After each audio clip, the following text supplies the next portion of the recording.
Yes, so perhaps we can begin. So, welcome everybody to this fixed Majorana-Raychaudhuri seminar series. We are happy to have Angelo Ricciardone from Pisa, and he's going to talk about impact of correlated noise on the reconstruction of the stochastic gravitational background with Einstein telescope. So, perhaps I can send you a reminder when 5 minutes are left.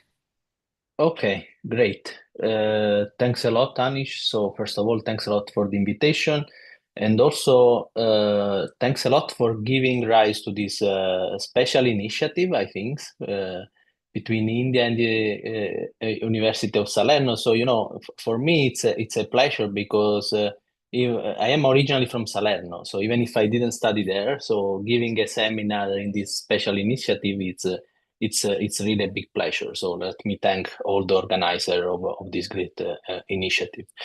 So what we will discuss today. So I will try to probably address you on a topic that could sound a bit technical, but is necessary if we want to start thinking to perform an accurate reconstruction, if you want, of result sources and also the stochastic background when we will talk about third generation detectors.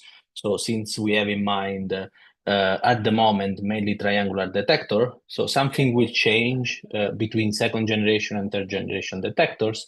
So it's good to characterize very well the noise that for us is the most complicated issue in order to measure the gravitational wave signal. So I will mainly present this recent paper that we put on the archive at the beginning of the year, okay, where we studied the reconstruction of the stochastic background in presence of correlated noise. Then later you will understand why so correlated noise is a limitation, could be a limitation for the stochastic background. So, and essentially, even if it's focused on the correlated noise, this is, I would say, the official pipeline, the one of the pipeline to perform the data challenge for the stochastic background within ET. Okay, so let's give a brief look of where we are, essentially what LIGO Virgo Kagra detector given to us after fourth run. Okay, so this table, okay, just represent the number of events collected, measured in the first three runs. Okay, so we have something like 90 events. So I highlighted a couple of them because, as you know, 10 years ago, we had the first direct detection of gravitational waves from the merger of two black holes that essentially gave us a new window on the universe and the starting of the gravitational wave astronomy era. So a couple of years later, we had the first and unfortunately unique at the moment detection of a binary neutron star merger with an electromagnetic counterpart that gives a lot of implication for astrophysics, fundamental physics, but also cosmology. Okay, so this was another remarkable achievement of the LIGO Virgo Kagra collaboration. So now we are in the forerun. Okay, so as you probably have seen, so many papers of the first run of O4 have already appeared with many interesting results. Okay, so now the fourth run B and C are going on. So and then we are very happy because since I'm in Pisa, also Virgo is online. So and we plan to still improve all the localization. Mainly and other parameters with in this fourth run. Okay, so after four run we have a kind of 300 events. Okay, so you know already many of the implications that this recent detection gave about population of astrophysical object. Okay, today I will not focus on that, so we'll focus on something kind of different if you want, because I will focus on the stochastic background. So, and this is a nice moment to talk about stochastic background because as you know, so the pulsar timing collaboration last year claimed that a hint of a detection of a stochastic background is in the data. Okay, the 4 different collaboration, the 4 different facilities, Nanograv, Pulsar Parker Timing Array, EPTA and CPTA, the Chinese Pulsar Timing Array, okay, found evidence of a common red signal in the data with a significance that is not negligible at all, okay? So, and now we are waiting for the new data in order to see if this is confirmed, okay? And also if the origin of this signal can be better clarified, because as you know, at the moment, there is a lot of discussion in the community about the origin that could be both astrophysical, if it comes from supermassive black holes, or it's cosmological, where there are many models that in principle fit very good the data, okay? So waiting for new data to confirm this great other detection. Okay. So when I think about the gravitational waves that we have detected in these 10 years, so it's wonderful to think about that we have just measured just the tip of this of our universe, because in reality, so gravitational waves, as we will see in this talk, so will allow us to probe the entire universe, okay, from the early universe to today. So, but what we have learned so far about our universe just comes from a very close redshift, okay? So the horizon, I would say, for second generation detectors like William Carra is about redshift 2. So, but as you know, okay, so we can go much beyond LIGO William Carra, and the whole spectrum of frequency offer the possibility to measure different kind of sources. Okay, as you can see, we will go in detail through some of them, but also at the same time different kind of physics, as we will say. Okay. So for the moment, in this, so we have focused on the decahertz range of frequency where ground-based detectors are active. In the near future, we will move to millihertz range of frequency where the LISA detector will be active in 10 years from now. And then, as you know, we already had, I already discussed PTA detection. And also, you know that a lot of efforts has been put also in the CMB to try to detect the primordial B modes. Okay, so a lot of detectors, a lot of activities going on. Okay, a lot of sources still to be discovered. So you understand that this is really a golden era for gravitational waves, because both on the experimental side and both on the theoretical side, there is a lot of work to do, but there is also a lot of improvements that we are pushing. So today I will focus on the ground-based detectors, and in particular Einstein telescope. But why I like to talk about third generation detectors, okay? As I was saying before, this will give us the possibility to push the horizon of our detection. So for instance, if you think about ET or LISA, if you want, and you think about resolved sources, so we plan to reach very high redshift, around 30, okay? This will allow us to test region for which at the moment we have very poor information, like the dark ages, okay, for instance, and even beyond, because as I will show in this talk, so we will also try to reach or to measure gravitational waves from the early universe, okay? And the possibility are very high, okay? So when we talk about third generation detectors, we mainly discuss about two kind of detectors that share some properties, okay? On the space, we will have LISA, okay? LISA is a giant triangular interferometer made by 3 spacecraft in an equilateral configuration, and where each arm will be 2.5 million kilometers, okay? So the mission will last 4 years, and the nominal mission will be about 10 years, okay? LISA is already approved, okay, by ESA, and the expected launch is in the 2034, and it is now in the B1 phase. That means that it's in the development phase, okay? So on the ground, we will have his small brother, that is Einstein telescope, that is a giant, again, triangular interferometers, at least according to the technical design report, that will be operative probably towards the end of 2030. Okay, and the good thing is that it is already included in the European strategy document for the 2021. And there is a large community, so the collaboration has been formed. We have more than 1,500 members, and there is a lot of activity also in connection with other detectors, both in space and on the ground on the US side, for instance. So as I was saying before, today I will mainly focus on ET. Okay, so for people that are less familiar with the Einstein telescope, let me give you some information about the design. As I was saying before, according to the technical design report, ET should be a triangle, okay, where each arm is 10 kilometers. In reality, saying that it's a triangle means that it will be composed by three interferometers. As you can see in this figure here, the red, green, and blue are three different detectors, and each of these detectors is composed by other two detectors, one devoted to the high frequency part and one devoted to the low frequency part of the spectrum.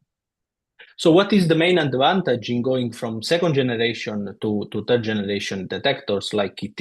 So if you look in this upper right plot, for instance, you see already that comparing advanced LIGO with Einstein telescope or Cosmic Explorer, we will gain at least one order of magnitude in sensitivity, but we will have also a larger frequency band, a larger coverage. Okay, so and then later we will see what are the implications. So as I was saying, the technical design in the technical design. However, the collaboration asked us a couple of years ago to check or to study other possible design and the impact on the science of other possible designs.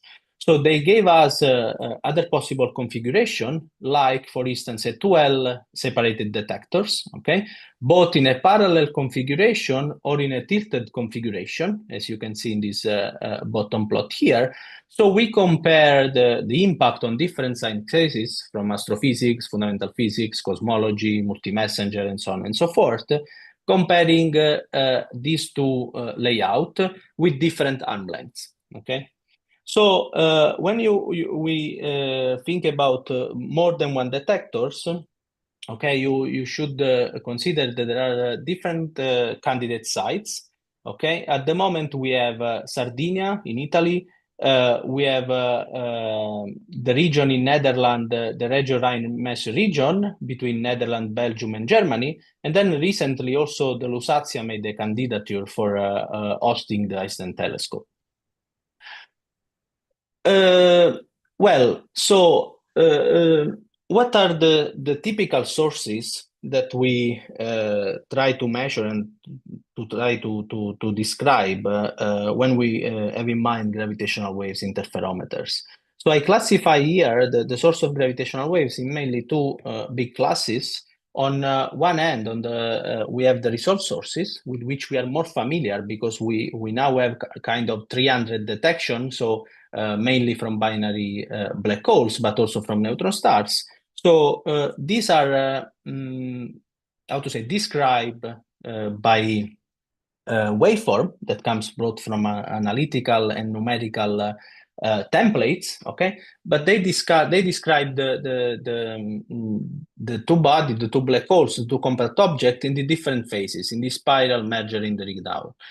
So on the other hand, there is this other class of sources that is the stochastic background, okay, that looks like a noise in the data stream. Okay, so if you look at this data stream from the LISA instrument, you see that it's very challenging even to see this small data stream that represent a stochastic background in the full data stream of LISA, where you have the instrumental noise, the other extragalactic or galactic foregrounds, and so on and so forth. So you have this signal that is really confused in the data and is much challenging to extract from the data.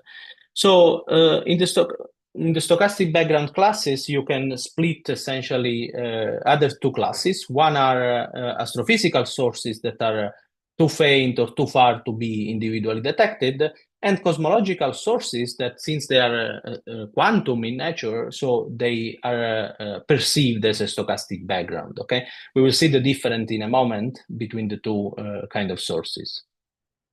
So let me start with the cosmological sources. So when you think about interferometers, uh, you mainly can classify, at least as standard sources, these four. Okay, there are many others, and they are very interesting. But if you want, so the typical benchmark for cosmological sources for interferometer are these four. So are gravitational waves from inflation, gravitational waves from phase transition, gravitational waves from scalar induced, and scalar induced gravitational waves, and gravitational waves from cosmic strings. So, as I was saying, measuring this at the beginning, measure this signal would be amazing, because we would have really a probe of the early universe. Okay, we would have a probe of energy scales that are much beyond the current energy scales that could be reached, could be achievable by particle colliders. So these gravitational waves would be really a lot of would really give a lot of implication on the early universe. So just let me go through quickly through some of them. So I suppose that you are already familiar with inflation, so I don't go into the details. The only property that I want to mention is that inflation give rise to the generation of tensor perturbation, that are the gravitational waves that we try to measure. So, and essentially, the other main property of inflation is that it allows to stretch the microphysics scales to super horizon scales. Okay, so, and if you think about our perturb metric, so if you look at the tensor perturbation, this is the gravitational waves that we are trying to measure. Okay, so if you think about your simplest model of inflation based on a single slow roll scalar field, okay, so, and you look at the prediction, okay, according to the bound that we have from CMB, so you see in this bottom plot that the expected energy density is well below the sensitivity of current and future detectors. So you could be worried that so gravitational waves interferometers could be not interesting for inflation. Okay, but this is not true, and I will show you in a moment why. But let me tell you another important reason why interferometers are very important. If you look at this table on the left, so you see here, so you know that we measure typically the time scale during inflation, the duration of inflation, using the e-folds, that essentially that is this number n in this column here, that corresponds to some scales, okay, given by this column K. Okay, so if you look at this table, you clearly understand that if we measure, or if even if we don't measure gravitational waves with interferometers, we are still probing some region of the potential, so for which we have very poor information. So this is an important message to keep in mind, that interferometers will really allow us to test other period, if you want, of the inflaton evolution during inflation. Okay, so this is very important. But as I promised you before, so standard single phasor model of inflation are not the only ones. So if you slightly modify your model of inflation, as we will see in a moment, okay, so you will see that quickly the signal can grow up, and you see here this Chan line. This is a prediction, for instance, for an axion inflation model.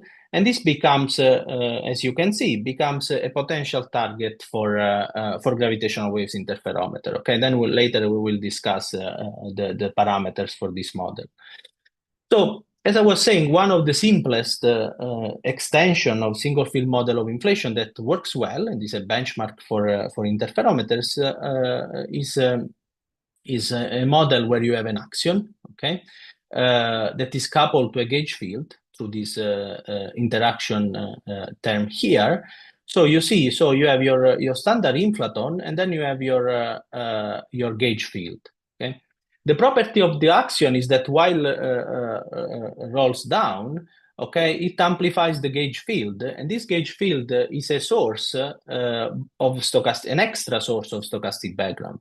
So you see in this plot here, so you have this contribution that is the standard vacuum contribution.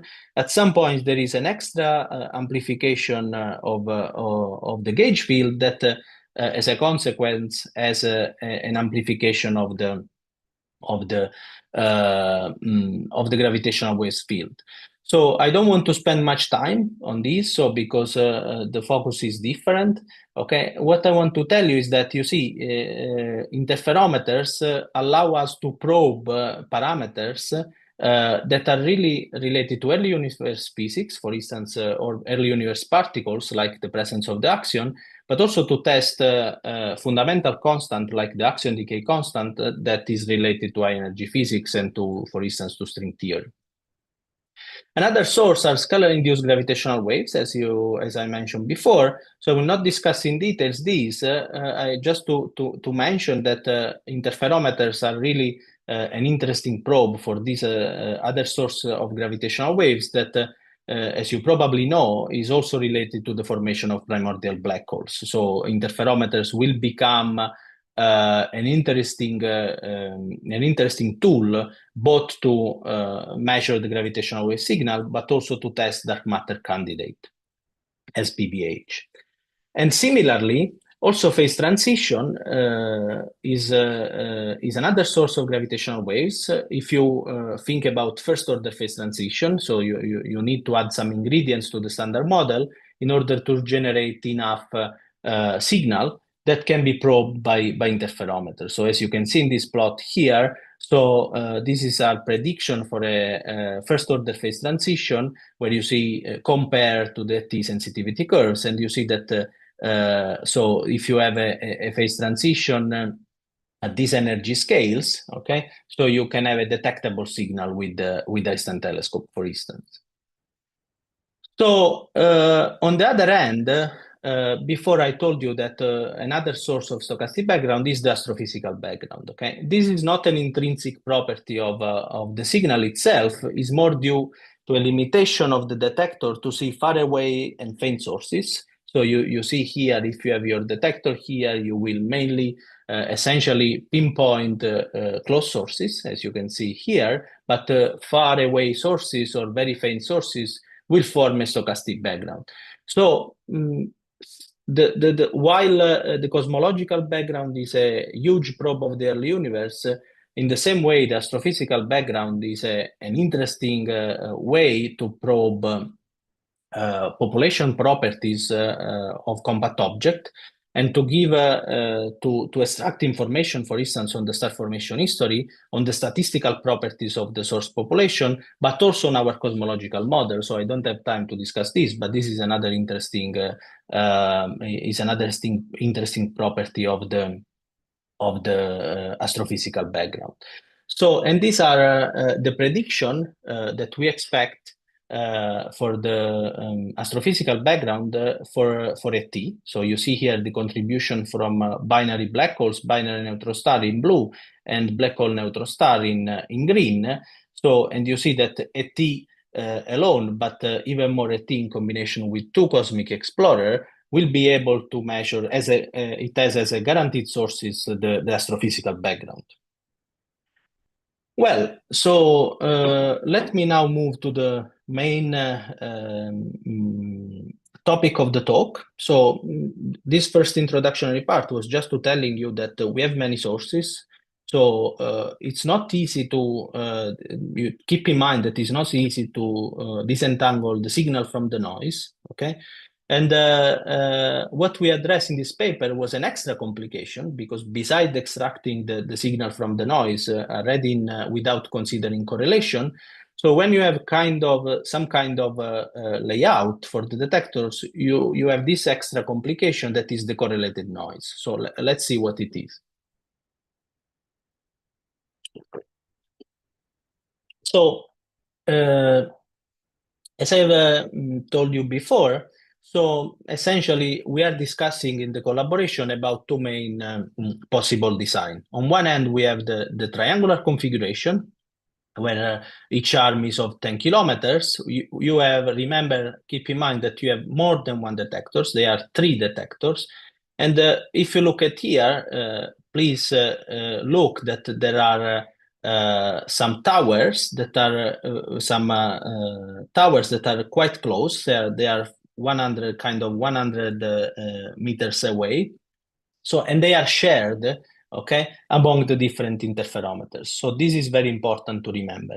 On the other hand, so there is this other possible configuration that is the 2L configuration, like the 2 LIGO, but with a longer arm length, okay? And they are far away. So if you consider Netherlands and Italy, they are kind of 1,000 kilometers far away.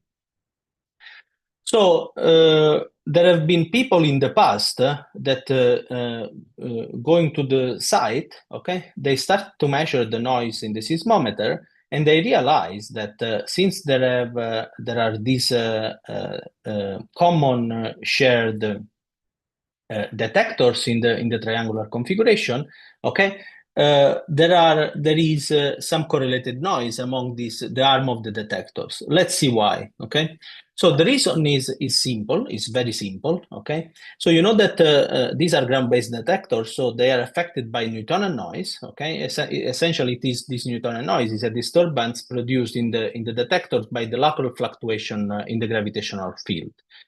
So this, in principle, should die very quickly. But however, so they have an implication because if you want, they induced, if you want, some disturbances, some local fluctuation due to the changes in the density of the rock. So, and these are essentially originated by some seismic waves. So there are two kinds of seismic waves.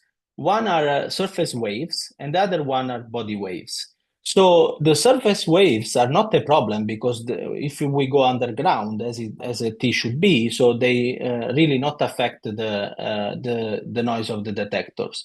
While the body waves will affect the detectors, and if you look at this plot, you see here that there is this extra source in red, this extra source of noise that increase the level of the noise in the low frequency part of the spectrum.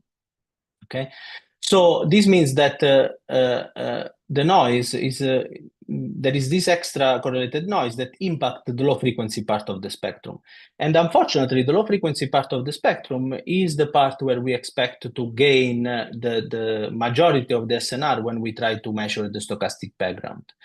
So in principle, this becomes a big limitation. There have been many papers where people start to claim that was not possible with the T to measure the stochastic background due to this correlated noise induced by the Newtonian noise. Okay, the Newtonian noise is the main reason of this correlated noise.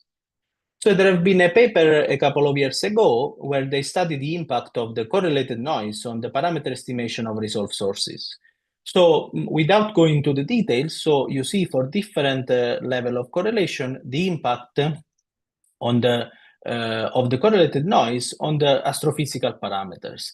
So just to highlight one, so if you look at the chirp mass, that is one of the main parameters for resolved sources, so you see that considering or not considering the correlated noise has an impact on the inference on the of the chirp mass. You see that if you don't address correctly in the likelihood this correlation, so you get biased. And this would imply that you would have a reduction, if you want, in the reconstruction capability of your detector. So what we did was instead to consider this for the stochastic background, because people were claiming that stochastic background for the triangle was not possible to be measured. Okay, so then we start to build all the machinery for doing this study.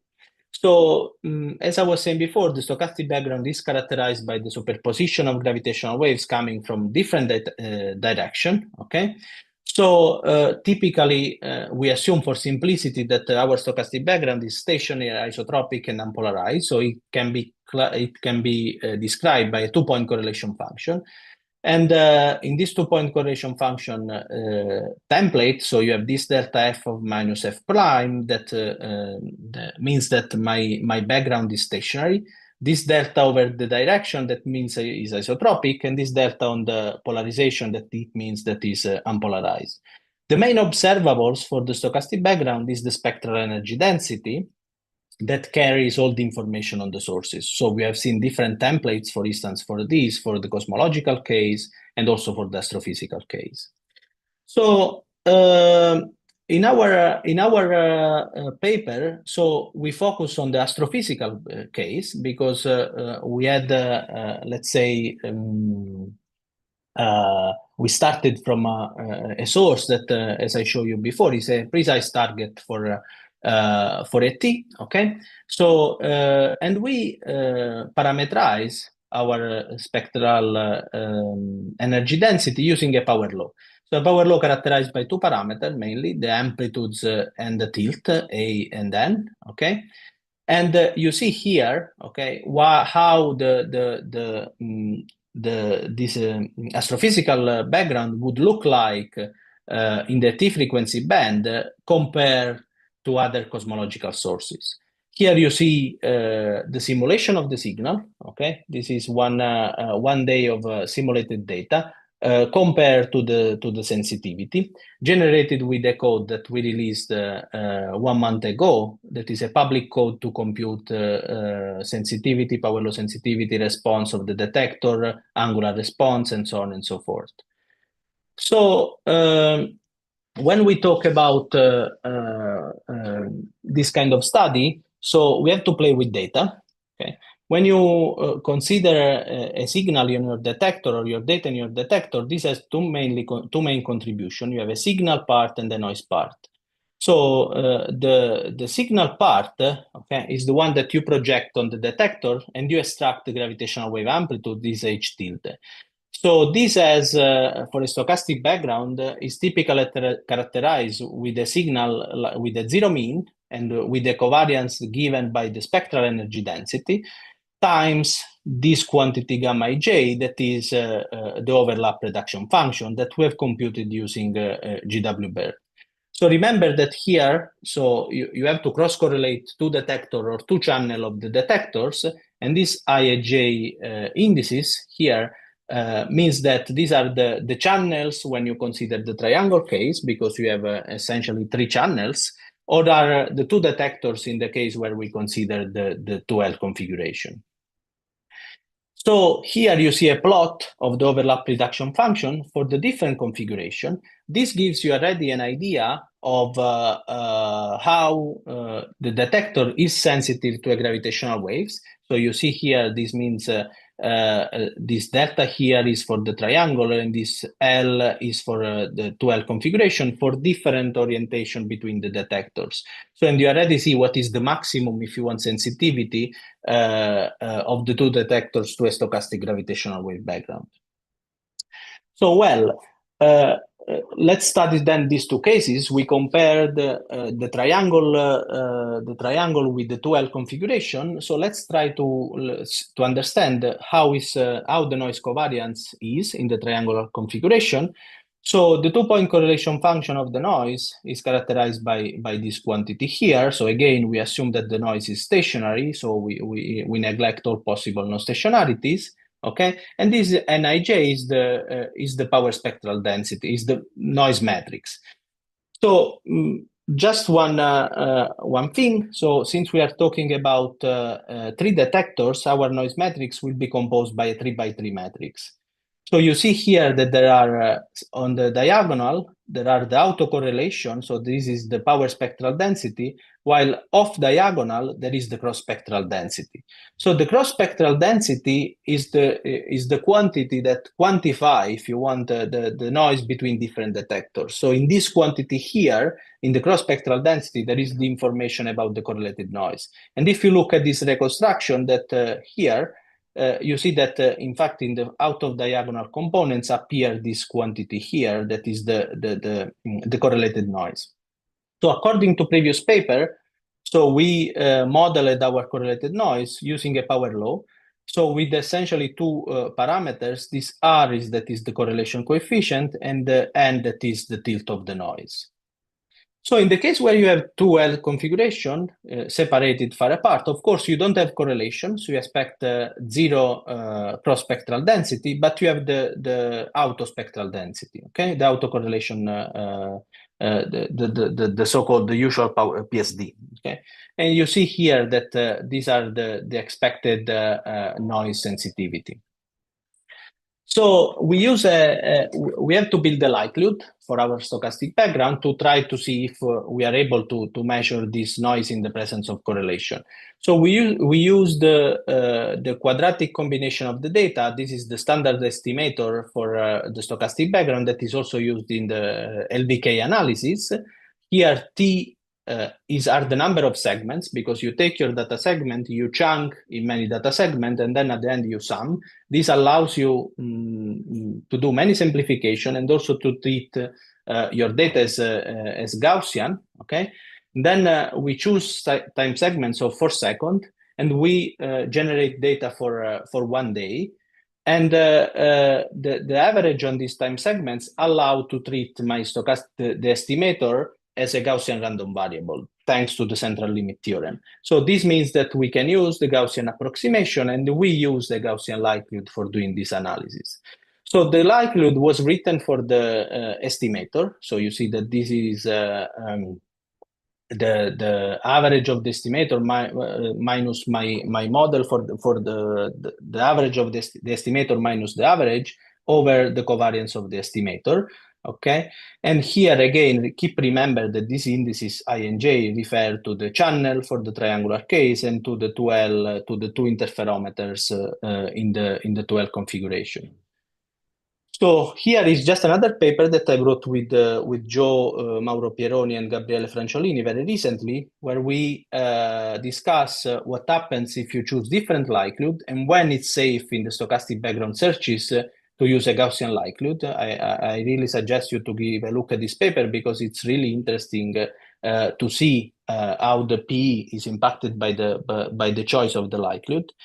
But let me go more towards the to our results. So we simulate the data. So we simulate the noise and the stochastic background, sampling them from independent Gaussian distribution.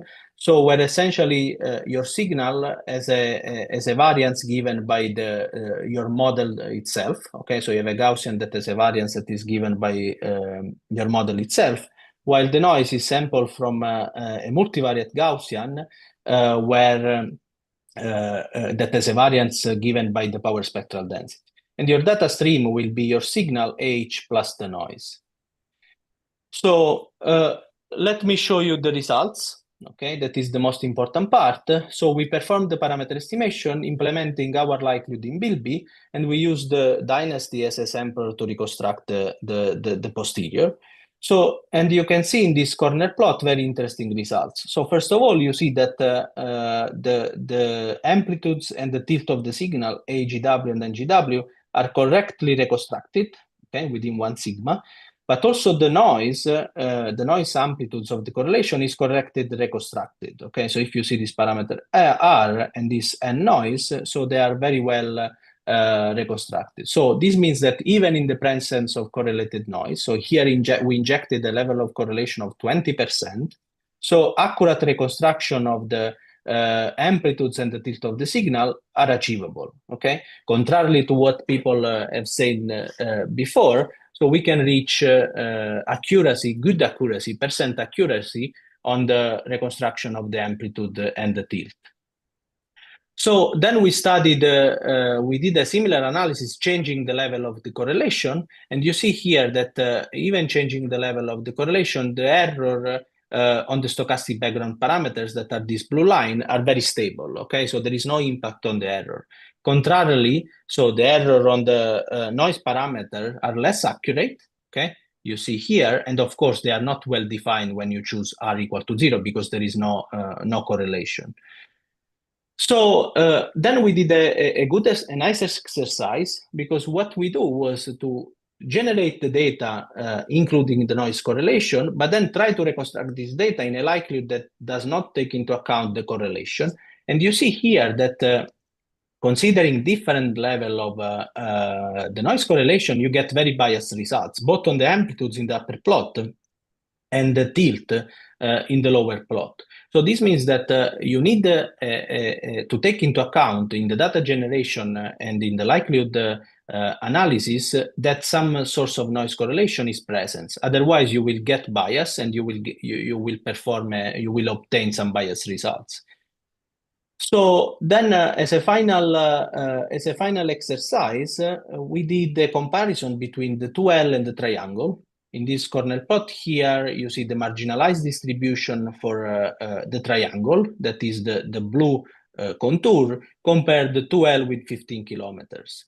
So, and you see that the corner plot of the posterior for the 2L configuration is smaller, okay? And of course, you have to consider here that the majority of the improvements comes from the fact that you are comparing 15 kilometers versus 10 kilometers, and also that in the triangle case, you have to marginalize on the correlation parameters. So just to summarize, this plot is telling you that the 2L configuration performs better, but the triangle will remain competitive also in the presence of correlated noise. So then as a final test, we did a PP plot. So essentially, you test the stability of your statistical analysis. You generate 100 realization of your data.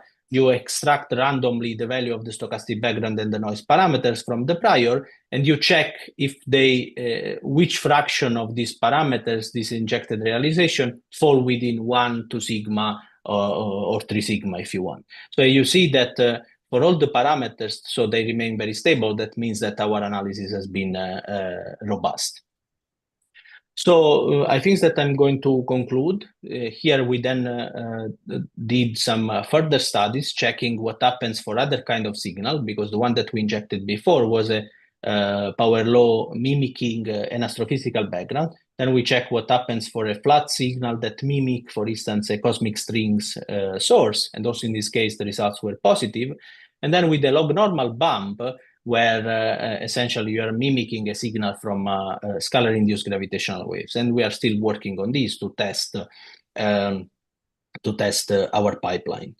So why developing this pipeline? So the idea of developing this pipeline goes in the direction of the data analysis for future generation detectors, that is the global fit, okay? So I will not enter into the details, but the paradigm of the data analysis for third generation detector will completely change, okay? We will not recover one source at the time. So since we will measure, as it was probably clear from my talk, thousands of sources resolved at the same time and on top of the stochastic background at the same time. So we have to develop a full pipeline that fits everything at the same time. And this is the so-called global fit, where we are directly involved also here in Pisa. So let me conclude. Sorry if I'm a bit late. So ET and the third generation detector are very great detectors to measure the stochastic background. So probably you have understood that the noise characterization is one of the main challenge for third generation detectors, because besides the instrumental noise itself, there could be extra complication like the correlated noise in the case of the triangle. So contrarily to what is stated in the literature, we show that an accurate reconstruction is actually possible, okay? So provided that you have a good modeling of the noise. If you forget about this noise correlation, this extra effect, so you get some biased results in the parameter estimation. And as a final statement, so the triangular configuration is still competitive to 2L. So if we are very smart and ready to model noise in the future. And I think that with this, I have concluded, and I thank you for your attention. Okay, thank you.